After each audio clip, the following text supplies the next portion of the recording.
You ever wake up to find your day derailed by someone you've never met? That was me, a fresh mug of coffee in hand, when I stepped out and saw this woman, Teresa Pendle, clipboard wielding like a badge of honor, standing on my lawn, acting like she was God's middle manager. "You can't have that mailbox," she barked, pointing at the steel box I'd sunk into concrete with my own two hands. "It's not HOA approved." I blinked, maybe a little too hard. "I'm sorry, who are you?" She puffed up. "President of the Oak Ridge Meadows HOA. Article 7, Section 12, approved mailbox styles." I just raised an eyebrow. "Ma'am, I'm not in your HOA." That did not go over well. She snapped back. "Yes, you are." "Nope. I had the paperwork, the title, even my lawyer's blessing that I was." Outside her little fiefdom, she looked at me like I'd just set fire to the Bill of Rights and stormed off muttering about legal action. I shrugged it off until, sure enough, a week later, I got served. Not a conversation, not a neighborly knock, served. Teresa dragged me into small claims court, demanding over $4,000 in bogus dues and fines. My lawyer, Joel, took one look at the paperwork and laughed so hard I thought he'd choke. "She's got nothing. But if she wants court, let's go to court." So I got to work, scouring every record I could get, deed history, zoning maps, county plats, you name it. The more I dug, the more her case fell apart. But Teresa, she doubled down. 2 weeks out from the hearing, I came home to a fluorescent violation notice duct taped to my garage, claiming my work truck was a visual blight. The cherry on top, a full-page smear in the community newsletter, my name in bold, branding me a dangerous troublemaker. She stuffed copies in every mailbox, except mine. Cute, right? That's when I installed security cameras, one on the garage, one watching the side yard. Didn't take long. 3 days later, I caught Teresa and her sidekick sneaking around my backyard, snapping photos over the fence. I filed a trespassing report. The next time she came to my door, I didn't bother opening it. I just spoke into the intercom. "See you in court, Teresa." She hollered back, "You'll regret this." Honestly, I started looking forward to the hearing. Court day, I walked in with Joel and a binder so fat it needed its own chair. Teresa was already at the table with some guy who looked like his law degree came from a cereal box. Craig, her so-called legal advisor, who, turns out, wasn't licensed to practice law anywhere. Nearby, the judge wasted no time. "Miss Pendle, you are suing Mr. Walker for unpaid dues. Do you have evidence his property falls under your jurisdiction?" Teresa started in with her maps and original intent. Joel stood up and handed over the actual county records, plat maps, the HOA charter, everything showing my property was never annexed, never under her control. The judge studied the documents. "Miss Pendle, intent is not legally binding. There is no record of annexation. Mr. Walker is not, and never has been, subject to your HOA's authority." You could actually see Teresa deflate. Craig tried to jump in, and the judge cut him off. "Are you licensed in this state?" He wasn't. "Sit down," the judge said. That was the moment I saw the panic flicker in her eyes, like she'd realized she'd brought a butter knife to a gunfight. But Joel wasn't done. He submitted the footage of Teresa trespassing, the newsletter defaming me, everything. The judge watched the grainy black and white video and shook his head. "Did you have permission to enter Mr. Walker's property?" "We were conducting an inspection," she tried. "You had no authority," the judge said flat. Then Joel pointed out irregularities in the HOA's finances. Over $32,000 in legal fees, no other lawsuits filed, testimony from former board members who resigned under duress.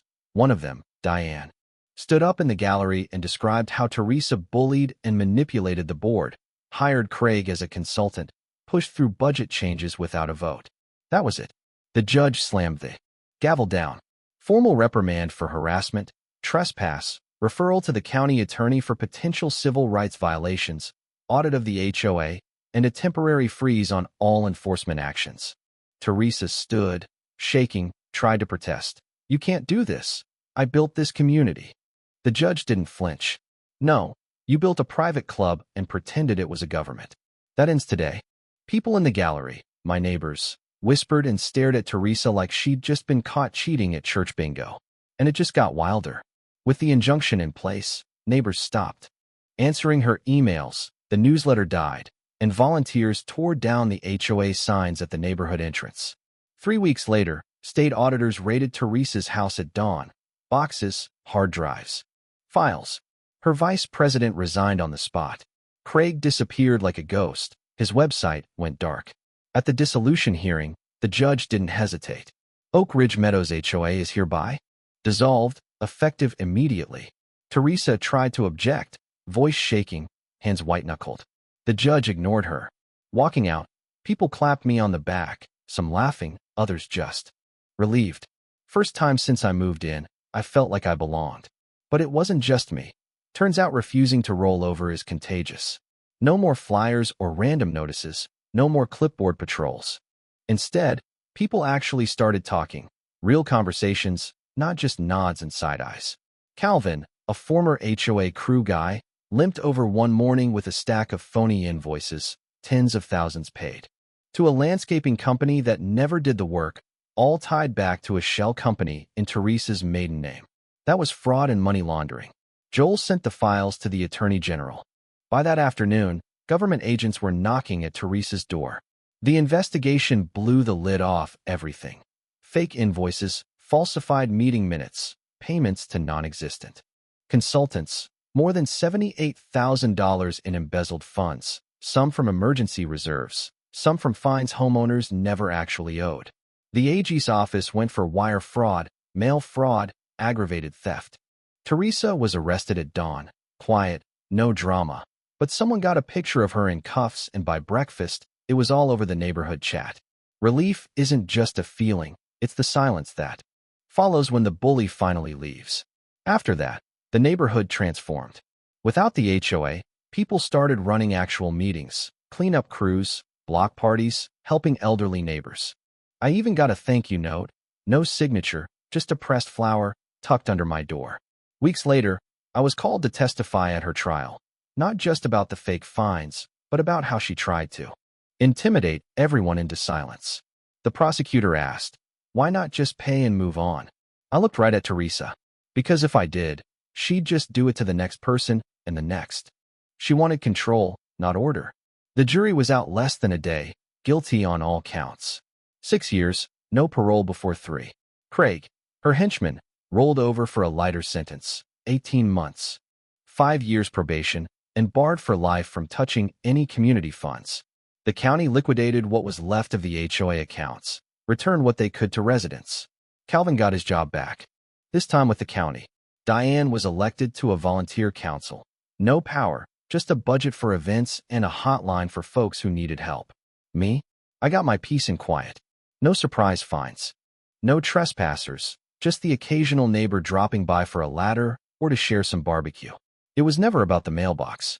It was about someone trying to weaponize authority in a place that was supposed to feel like home. She picked the wrong neighborhood, the wrong guy, and you know what? That's all it takes sometimes. Refuse to bow to a paper tyrant and watch what happens. But here's the thing. After all that, you'd think it was over. 3 weeks later, I'm back in court for a victim's restitution review. Turns out, Teresa ran an even deeper scam, a fake compliance. Counsel, phony property liens, and illegal foreclosures targeting the elderly and people living alone. One old guy lost his house over fake back dues and wound up in assisted living. The judge overturned every fraudulent lien, ordered restitution, and set in motion even more investigations, document fraud, tampered public records, even forgery. The news picked it up. State lawmakers jumped on board with new legislation. Suddenly, the whole state wanted HOA reform. Eugene, the man who lost his house, got it back. Said he wasn't sure he'd move in. Too many ghosts. But it mattered to know he wasn't just old and confused. He'd been targeted, and now everyone knew it. The state banned Craig for life from legal work. The neighborhood dropped the HOA name. For good, reverted to the old West Breer estates, and threw up simple signs, paid for by donations, not dues. Not long after, a teenager knocked on my door with a clipboard, not to enforce anything, just to ask if I'd help repaint the park benches and plant trees. No logo, no president, just neighbors. I smiled. Count me in. Maybe that's what justice actually looks like. No trophies, no speeches, just a bunch of regular folks finally able to breathe, look each other in the eye, and ask, "You need a hand with that?" Yeah, that happened. And I wouldn't trade that kind of ending for anything. Now, let's be real. Where do you stand on all this? Should communities have HOAs? Or is self-governance the way to go? Drop your thoughts below. Tell me if you've tangled with a clipboard tyrant, or if you think we got it all wrong. Smash that like, hit subscribe, and let's hear where you land on justice, power, and what it really means to be a neighbor.